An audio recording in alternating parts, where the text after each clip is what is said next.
پچھلے ایپیسوڈ میں ہم نے یہ سیکھا واقعہ کیونکہ اسم جنس ہے تو اس میں ہر طرح کے پھل بھی آ گئے اور ایسے پھل بھی آ گئے جس کو ہم جانتے بھی نہیں ہیں. لیکن ایک بات ضرور لازمی ہے, یہاں ثمر نہیں کہا, یعنی جو بھی پھل ہوگا, جو بھی نیا لگے گا, نئی چیز کھانے سے پہلے ڈر لگتا ہے تھوڑا سا, رائٹ, پتہ نہیں کیسا ٹیسٹ ہوگا, اچھا لگے گا کہ نہیں. کسی اور کا آپ کی بیسٹ فرینڈ کا فیوریٹ آپ کا دوبارہ نہیں چھونا ہے اس کو, کا زبردستی آپ کا دوست کھلا رہا ہوتا ہے, یہ ٹرائی کرو, یہ فلیور ٹرائی کرو, یہ فلیور ٹرائی کرو آئس کریم کا, نہیں کرنا مجھے. آپ ٹرائی کرو گے کیونکہ میں نے کہا تھا نہیں کرنا مجھے. لیکن فاکہہ کی وجہ سے, کیونکہ فاکہہ جیسے ہم نے پہلے کہا تھا فاکہین اور فاکہن سے ریلیٹڈ ہے, الفکاہہ کہ مسکرانا, تو جو بھی پھل وہاں ملے گا وہ آپ کو مسکراہٹ دے گا. الرحمن علم القرآن. قرآن کو سمجھنے کا ایک نیا انداز, جہاں آپ آیت کے الفاظ سے لے کر اس کے معنی, تدبر اور گہرائی تک سفر کرتے ہیں, اور قرآن سے تعلق آپ کا اپنی مطابق اور مستقل رہتا ہے. مختصر اور واضح تشریح جس سے آپ پڑھ بھی سکتے ہیں اور سن بھی سکتے ہیں. کسی بھی آیت کے بارے میں سیدھا سوال کیجیے اور استاد نعمان کے ساتھ قرآن کو مختلف زبانوں میں گہرائی کے ساتھ سمجھیے. تو آج ہی ڈاؤن لوڈ کریں revealed.bayinatv.com. لیکن اب جو حور کا ذکر ہے آگے اگلی آیت میں, حور مقصورات فی الخیام, تو اس کو ہم کیسے کمپیئر کریں گے پچھلی باری جو ذکر ہوا ہے اس سے؟ یہاں پہ دو چیزوں کا اہتمام کیا ہے. حور جو ہے وہ بہت خوبصورت اور آنکھوں والی عورت کے لیے استعمال ہوتا ہے عربی میں, پرانی عربی میں, اور جو پیوپلز اس کے جو ہیں وہ کانٹراسٹ بہت زیادہ ہوتا ہے سفید اور کالے کا, تو اس کے لیے حور کا لفظ اور حور کا لفظ استعمال ہوتا ہے. تو پہلے تو یہ پھر دوبارہ جسمانی خوبصورتی کی طرف, فزیکل بیوٹی کی طرف اشارہ کر دیا حور کے لفظ سے, جو حسان کے ساتھ تناسب رکھتا ہے.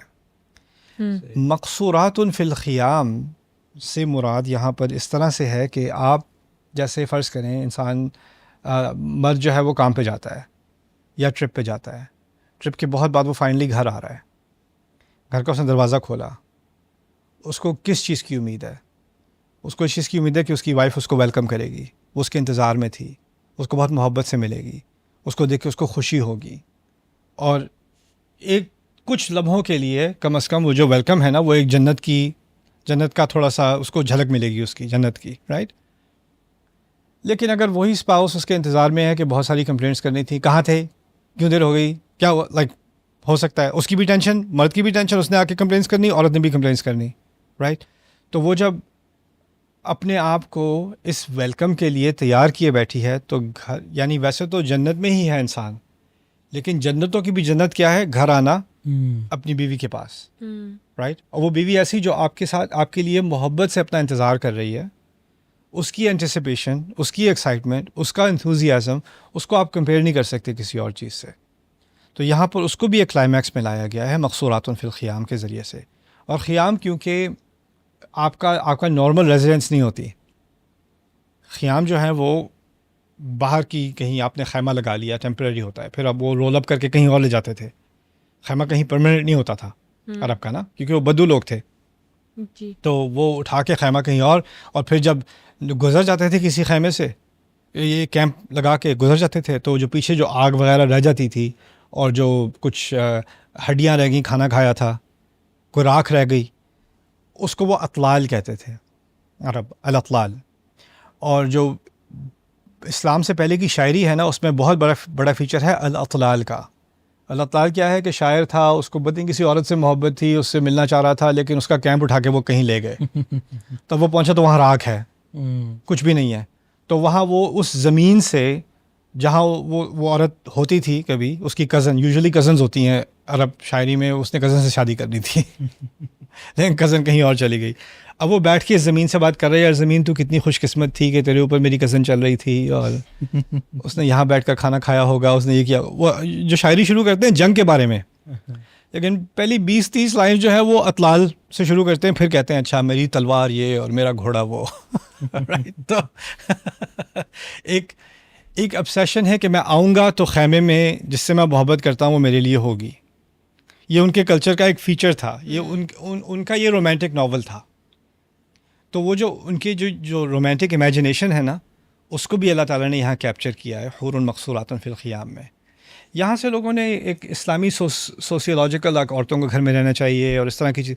میں کہتا ہوں اگر آپ یہ باتیں کرنی ہی ہیں آپ نے تو پہلے آپ قرآن کے سیاق کو تو سمجھ لیں. قرآن کا سیاق جو ہے اس وقت جب یہ آیات نازل ہو رہی ہیں کوئی اسلامی سوسائٹی نہیں ہے, یہ مکے میں نازل ہو رہی ہیں اور اس کی پرائمری آڈینس مسلمان نہیں ہے, اس کی پرائمری آڈینس غیر مسلم ہے جن کو اسلام کی دعوت دی جا رہی ہے. دعوتی کلام ہے اور ان کے کلچر میں یہ چیزیں ایک خاص ان کی شاعری میں, ان کے امیجنیشن میں, ان کے رومانٹک تھنکنگ میں ان چیزوں کا ایک خاص مقام تھا. اور تعالیٰ نے اس مقام کو ٹیپ کیا ہے اور کہا ہے حور مقصورات فی الخیام. پہلے تو وہ کھانے جن سے ان کو زیادہ شغف ہے, پھر اس کے بعد پانی, اتنا بہتا ہوا پانی, وہ تو عرب کے لیے پتہ نہیں کیا چیز ہو. شاید وہ کبھی شام میں گیا ہو, شاید وہ کہیں کسی اور دور کہیں دراز زمین پہ گیا ہو, اس نے وہ دیکھا اور آ کے اس کی شاعری کرتا ہو کہ میں نے کیا نباخہ دیکھی تھی وہاں, تم تو اندازہ بھی نہیں کر سکتے. اور وہ سن کے وہ کہ کبھی کیا ہمیں موقع ملے کہ ہم ایسی جگہ پر جائیں, کوئی اور ہی دنیا ہے, وہ لگتا ہے وہ کوئی جنات کی دنیا ہے, کوئی اور دنیا ہے, رائٹ. کیونکہ وہ بائی دا وے جنات کی دنیا کو عبقر کہتے تھے. وہ عبقر یعنی ایسی جگہ جہاں ہم کبھی لگتا ہے پہنچیں گے ہی نہیں, کیونکہ وہ صرف جنات ہی وہاں پہنچ سکتے ہیں, رائٹ. یہاں اللہ تعالیٰ نے جنات کی دنیا کو جنات کی دنیا بنا دیا, رائٹ. ایسا پھر بعد میں ہم دیکھیں گے عبقری حسان جب آنے والا ہے انشاءاللہ. رائٹ. لم یطمثہن انس قبلہم ولا جان, یعنی یہ تو سیم ہے پچھلے کی طرح. ہاں تو کچھ چیزیں سیم ہونی چاہیے نا, یا ہر چیز نہیں بدلنی چاہیے. کچھ چیزیں تو اگر یہ اتنی زیادہ خوبصورت چیز میرے پریزنٹ میں ہے لیکن شاید خیال آئے کہ یہ ہمیشہ سے میری تھی, انسیکیورٹی آ جائے, رائٹ. وہ انسیکیورٹی بھی اللہ تعالیٰ نے پاک کر دی کہ یہ اتنی اچھی جگہ بھی جہاں تم نئے آئے ہو, جو چیزیں تمہاری فیوریٹ تھیں پچھلی جنت کی ان کو اریس نہیں کیا, ان میں اضافہ کیا ہے, رائٹ. تو لم یطمثہن انس قبلہم ولا جان. اور پھر شاید اس پوزیسونیس کی خواہش کو اللہ تعالیٰ نے مزید ہائی لائٹ کیا ہے دوبارہ, کہ اللہ تعالیٰ کے تحفوں میں سے یہ ایک چیز ہے جس کو دوبارہ ایکو کیا جا رہا ہے, دوبارہ سے اس کو دہرایا جا رہا ہے. رائٹ. اور استاد اس کے بعد جو ہے ہماری اب فبیئی علی ربکما تکذبان کے بعد ہے کہ متکئین علی رفرف خضر وعبقری حسان. تو اس میں تھوڑے مشکل الفاظ ہیں اور شاید ان پہ اگر آپ تھوڑی کلیریفیکیشن دیں تو آیت بہتر طریقے سے سمجھ آ جائے. رف تو مہنگے موٹے کپڑے کو کہتے ہیں جو بہت یعنی ڈیلیکیٹ بھی ہو, مہنگا اور ڈیلیکیٹ ہو. اور یہاں پر رف سے مراد سمجھ لیں تکیے یا گدے وغیرہ جو بہت زیادہ تعداد میں ہیں, رف خضرن, اور وہ ان پہ بیٹھے ہوئے ہیں, ان کو سبز بنایا گیا. نا سب سے کیا مقصد نکلتا ہے؟ ماڈرن آرکیٹیکچر میں جو ٹرینڈز ہیں ان میں سے ایک ٹرینڈ یہ ہے کہ آپ کہتے ہیں you bring the out side in side. تو کوئی بہت ماڈرن نیا گھر بنایا ہے تو اس میں نا گلاس زیادہ ہوتا ہے, خاص کر اگر کلائمیٹ اچھا ہو باہر, گلاس زیادہ ہوتا ہے. اور جو باہر درخت وغیرہ کا فیچر ہے نا وہ بالکل گلاس کے نزدیک لے آتے ہیں اس کو.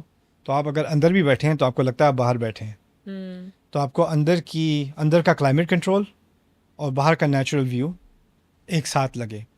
اسی لیے جو زیادہ ایکسپینسو گھر ہوتے ہیں ان کا ویو بھی پرائیویٹ ہوتا ہے, کیونکہ ویسے تو اگر آپ زیادہ گلاس لگاؤ گے تو اندر نظر آئے گا نا. تو آپ عام نیبرہڈ میں, عام محلے میں آپ زیادہ گلاس نہیں لگا سکتے کیونکہ پھر سب آپ کے گھر کو دیکھ رہے ہیں, یا تو آپ کو پردے بند رکھنے پڑیں گے, سارا دن فائدہ کیا ہوا, رائٹ. لیکن اگر آپ نے پردے کھولنے ہیں اور آپ کی بالکل پرائیویٹ اسٹیٹ ہے تو آپ کو کیا چاہیے؟ گھنے درخت یا نیچر چاہیے باہر جو اس سے کنیکٹ ہوتی ہو. ناؤ انٹیریئر ڈیزائن میں کیا ہوتا ہے, وی کال اٹ فنگ شوئے یا اور بھی چیزیں اور اسٹائلس ہیں کہ جو کلر اسکیمز ہیں آپ کی وہ کنیکٹ ہونی چاہیے. تو آپ کو الٹے سیدھے کلرز آپ اگر ملائیں گے نا تو وہ آنکھ اس میں سیٹل نہیں ہوتی اور آپ کو ایک ریلیکسنگ انوائرمنٹ نہیں ملتی, رائٹ. اب گھر میں داخل ہوئے تو گھر میں داخل ہوتے ہی جو پچھلی دیوار ہے اس کا گلاس نظر آیا. گلاس نظر آنے سے مراد کیا ہے؟ باہر نظر آیا, باہر. سو وہ باہر والا جو ہے نا ویژولی دیکھتے ہوئے وہ باہر ایکچولی اندر کے گھر کے اندر کا حصہ بن گیا، وہ آپ کے ویو کا حصہ بن گیا، ٹھیک ہے نا.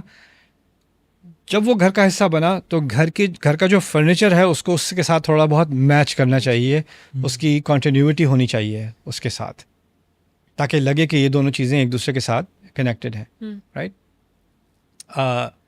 یہ ڈیزائن کے بڑے انٹرسٹنگ فیچرز ہیں جو اب آرکیٹیکٹس یوز کرتے ہیں. بہت ہائی اینڈ ہوٹلز وغیرہ میں آپ دیکھیں گے کہ لابیز بنائی ہوئی ہیں، اور لابیز کا جو پورا پیچھے کا سین ہے وہ گلاس ہے، اور اس کے پیچھے پورا جنگل تقریباً بنایا ہوا ہے انہوں نے، اور it's very exotic and it's very effective.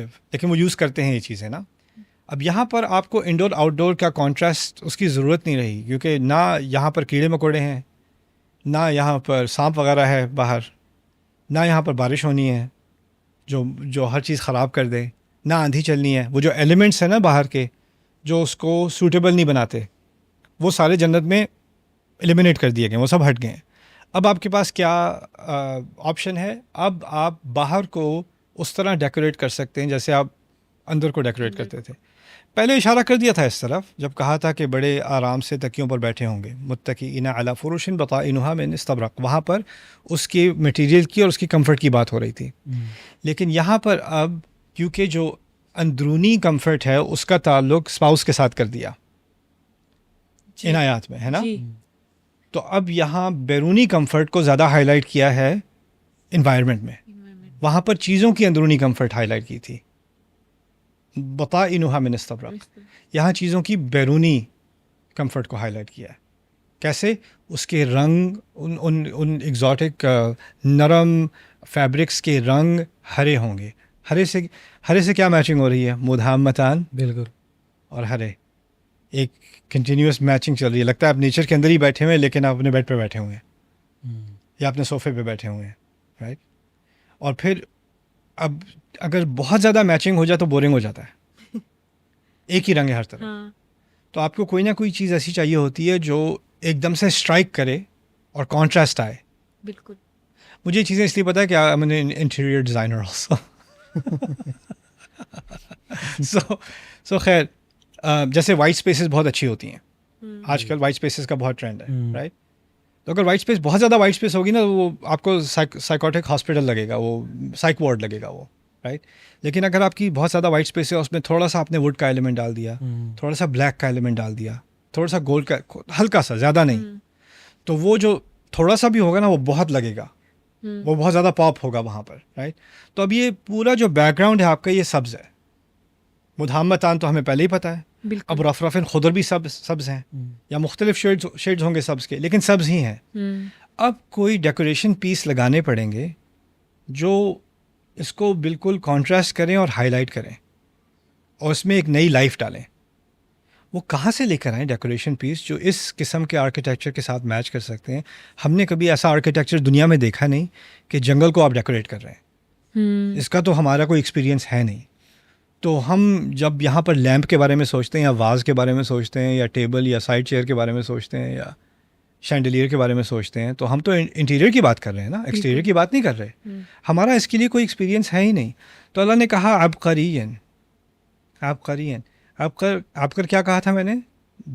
جنات کی دنیا، کسی اور عالم سے لائی گئی چیز جس کو آپ نے پہلے کبھی دیکھا ہی نہیں. کوئی امپورٹڈ آبجیکٹ، جیسے وہ جب کوئی باہر سے، شام سے یا روم سے کوئی چیز لے کر آتے تھے نا، کوئی واز وغیرہ یا کوئی چیز جو کسی نے کبھی دیکھی ہی نہیں اس طرح کی چیز، تو اس کو وہ عبقری کہتے تھے. تو وہ جو امپورٹڈ گڈز ہوتی ہیں نا، ان کو آپ عبقری کہہ سکتے ہیں، جو باہر سے لائی گئی ہوتی ہیں. نا اس میں یہ ہوتا ہے کہ آپ کا جو جیسے لوکل صوفہ بنتا ہے گھر، وہاں پہ چارپائیاں وغیرہ بنتی ہیں ہمارے کلچر میں، رائٹ، چٹائیاں بنتی ہیں، وہ لوکل ہے، لوکل آرٹ ہے اور لوکل فنکاری ہے. اب آپ امپورٹ کر کے یورپین فرنیچر لاؤ گے، یا امپورٹ کر کے اٹالین کچھ لاؤ گے، یا کوئی قالین کہیں سے لاؤ گے، فوراً لوگوں کو لگے یہ کہاں سے لائے ہو، یہ کیا ہے. اور ہوتا یہ ہے کہ جتنا وہ امپورٹڈ ہوتا ہے، جتنا ایگزاٹک ہوتا ہے، عام طور پہ اتنا بدصورت بھی ہوتا ہے، لیکن لوگوں کو وہ اچھا اس لیے لگتا ہے کہ وہ مختلف ہے، باہر سے آیا. پینٹنگ ہوگی، پینٹ کا دھبا ہے، پینٹنگ نہیں ہے، پینٹ کا دھبا، لیکن کیا پینٹنگ ہے، وہ اس نے اصل میں کسی بندر کے ہاتھ میں پینٹ دے کے اس سے پھکوایا ہو لیکن اب وہ ایبسٹریکٹ آرٹ کے نام پہ بک جائے رائٹ، کیونکہ وہ اٹس امپورٹڈ، اٹس ایگزارک، نئی چیز ہے. یا میں نے دیکھا ہے کبھی فینسی آرٹ سٹورز وغیرہ میں یا فرنیچر سٹورز میں، ویسے تو واز ہوتا ہے، کسی نے ٹوٹا پھوٹا ٹیڑھا میڑھا واز بنا دیا جس میں سائڈ پہ ایسے شکل بنی ہوئی ہے، وہ $10,000 کا ہے. ایک تو یہ عجیب ہے، یہ کیوں اتنا مہنگا ہے؟ کیونکہ اس طرح کی کوئی چیز کہیں کسی کے پاس ہے نہیں، رائٹ. اس کی بدصورتی سے کوئی تعلق نہیں ہے. تو ہوتا کیا ہے، کبھی کبھار جو نئی چیز ہوتی ہے نا، وہ عجیب بھی ہوتی ہے، اگلی بھی ہوتی ہے. اللہ تعالیٰ نے اس پرابلم کو کیسے سالو کیا یہاں پہ، اس مسئلے کو، عبقری حسان، عبقری ہوں گے اور بہت زیادہ حسان بلکہ جمع میں استعمال کیا ہے. اور یہ اس طرح سے عبقریات حسان ہونا تھا، جیسے خیرات حسان ہے، بالکل، لیکن عبقری حسان کر کے مفرد اور جمع کو اکٹھا لیا ہے. یہ بلاغی ایک ٹرک کی ہے اللہ تعالیٰ نے یہاں پر. اور اس سے فائدہ یہ نکلتا ہے کہ ایک عبقری میں بہت ساری خوبصورتیاں ہوں گی، ایک طرح کی خوبصورت، ہر اینگل سے خوبصورت لگے گا. اس کے رنگ خوبصورت ہوں گے، اس کی شیپ، اس کا سائز، اس کا فنکشن، اس کے فیچرز وہ بہت خوبصورت ہوں گے. جو شینڈلیئرز وہاں پر لگیں گے، جو ستون وہاں پر لگیں گے، جو ٹیبلز وہاں پر لگیں گی، جو چیئرز وہاں پر لگیں گی، جو فرنیشنگز لگیں گی، جو آرٹ لگے گا وہاں پر، وہ تمام چیزیں عبقری ہوں گی. کبھی کسی نے دیکھا ہی نہیں ایسا پیس. جیسے آپ کسی کے گھر جاتے ہیں نا، یہ کہاں سے لیا تھا، یہ بہت اچھا لگ رہا ہے، اچھا میں اس کی تصویر دیکھ لوں، کہیں مل جائے شاید، رائٹ، یا اس قسم کی چیز مجھے چاہیے. تو یہ ہم دیکھتے ہیں. لیکن یہاں پر جنت میں اللہ تعالیٰ بتا رہے ہیں کہ یہ جو فیچرز ہوں گے اس گھر کے اور اس جگہ کے بیٹھنے، اس بیٹھک کے، اس میں خوبصورتیاں ایسی ہوں گی جو انسان کبھی خیال بھی نہیں کر سکتا تھا. ما لا عین رأت، جیسے حدیث نے کہا ہے، جو کسی آنکھ نے کبھی دیکھا ہی نہیں. اور یہی عبقری حسان کے اندر کیپچر کیا گیا ہے. یہاں پر تم دونوں کو تو اندازہ ہو گیا کہ ایک ایلیمنٹ کو جس طرح سے کمپیئر کیا ہے اور جس طرح سے تبدیلی لائی گئی ہے سیکوینس میں، اس کا بھی کیا فائدہ ہے. اور اس سے شاید ہوپ فلی یہ بات واضح ہو. میں حتمی طور پہ تو نہیں کہہ سکتا، جہاں تک میں کنونس ہوں، اس جنت کو ایک کلائمیکس کی شکل دی گئی ہے، اس میں ایک برتری لائی گئی ہے، اور یہ اس درجے سے اگلا درجہ بتایا گیا ہے. اور اس میں ایک رحمت بھی، جیسے میں نے کہا، اللہ تعالیٰ کی طرف سے ہے کہ یہ ایک الگ گروہ کے لیے نیسیسریلی نہیں بتائی گئی. بتایا گیا ہے کہ وہ 2 جنتیں ہوں گی خوف کرنے والوں کے لیے جو اپنے رب کے سامنے کھڑے ہونے سے ڈرتے ہیں، اور ان کے لیے 2 اور جنتیں بھی ہوں گی. اس طرح سے بھی آپ اس کو سمجھ سکتے ہیں. اور اس سے ہم اشارہ یہ لے سکتے ہیں کہ اس کے بعد کچھ اور بھی ہوگا، اور کچھ اور بھی ہوگا، اور کچھ اور بھی ہوگا. یعنی اپ گریڈس ہوتے چلے جائیں گے، اپ گریڈس رکیں گے نہیں. رائٹ. تو اس بات سے مجھے پچھلی آیتوں میں جب ہماری ڈسکشن ہوئی تھی، جیسے عن ذنبہ ہی تھا، اسی طرح جنت والوں کے لیے جو ان کو پسند ہو، جیسے ان کو پسند ہو، تو تھوڑی ریلیٹیو وہ آ رہی تھی کہ آپ کے حساب سے آپ کو ملنے والا سین. تو شاید ان لیولز میں، یعنی یہ جو جنت پروگریس کر رہا ہے، تو شاید اس حساب سے بھی لیولز ہوتے ہیں، یعنی جنتیوں کے، کہ اس نے اتنا کیا ہے تو اس کو اتنا مل رہا ہے، یعنی ریلیٹیولی. تو شاید یہ بھی ہو سکتا ہے کہ یہ لیول اچھے، یعنی جن کے اعمال بہت زیادہ تھے، ان کے ہوں. پھر دوسرا یہ ہے کہ پچھلے لیولز میں کسی حد تک آپ کے پاس ورائٹی تھی، لیکن یہاں پر رنگ کو خاص کر دیا. آپ قرین حسان کو بھی ایک طرح سے اللہ تعالیٰ نے چوز کیا ہے کہ آپ قری ڈالیں گے وہاں پر، رائٹ. پھر نخل اور رمان خاص کر دیے، رائٹ. تو لگتا ہے اللہ تعالیٰ کہہ رہے ہیں تمہارا ٹیسٹ تو ہے، اب تم میرا ٹیسٹ دیکھنا. کیا بات، میرا ٹیسٹ دیکھنا تمہارے لیے کیا ہے. تمہارے اپنے ذائقے کی حدود ہیں اور تمہاری اپنی امیجنیشن کی حدود ہیں. میں اب تمہیں اپنی طرف سے جو میں تم اپنے لیے جو احسان کرنا چاہتے ہو وہ تم نے دیکھ لیا، اب میری طرف سے احسان دیکھو. تو یہ ایک اپ گریڈ بھی آ رہا ہے اللہ تعالیٰ کی طرف سے عنایات میں.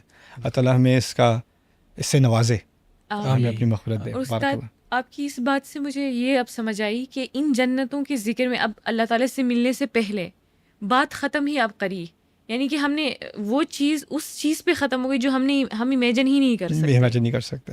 تو وہ جو اس میں، یعنی اس پوری سورہ میں وہ جو ایک کامن تھیم آ رہا تھا کہ عجائب، اللہ تعالیٰ کے عجائب، تو یہ شاید یہ اس کی کلائمیکس ہے. ابھی یہ اعلیٰ یہ ربکم، پھر کون سے اعلیٰ کی تکذیب کرو گے؟ اگلی قسم میں ہم انشاءاللہ سیکھنے جا رہے ہیں قائد ہمارے جو بلیفس ہیں وہ کرپٹ ہو جاتے ہیں تو پھر پوری زندگی کرپٹ ہو جاتی ہے، ہر چیز اس کے ساتھ کرپٹ ہو جاتی ہے. تو یہ میرے نزدیک ہے تبارک اسم ربک ذو الجلال والاکرام. یہود کو اللہ تعالیٰ کا جلال نہیں رہا، اس کی اکرام پر اعتماد ہے اور اس کے جلال کا کوئی خوف نہیں ہے انہیں. اللہ تعالیٰ نے اپنے نام کے اندر ایک بیلنس رکھا ہے. یہ نام اللہ تعالیٰ کا صرف یہی نہیں ہے کہ رحمت کرے گا اور پھر اس کے جلال سے تمہیں ڈرنے کی ضرورت نہیں ہے، یہ نہیں ہے. اور یہ نہیں ہے کہ صرف جلال سے ڈرتے رہو یعنی تم پر کبھی اکرام نہیں ہوگا. دونوں کو اکٹھا کر دیا ہے.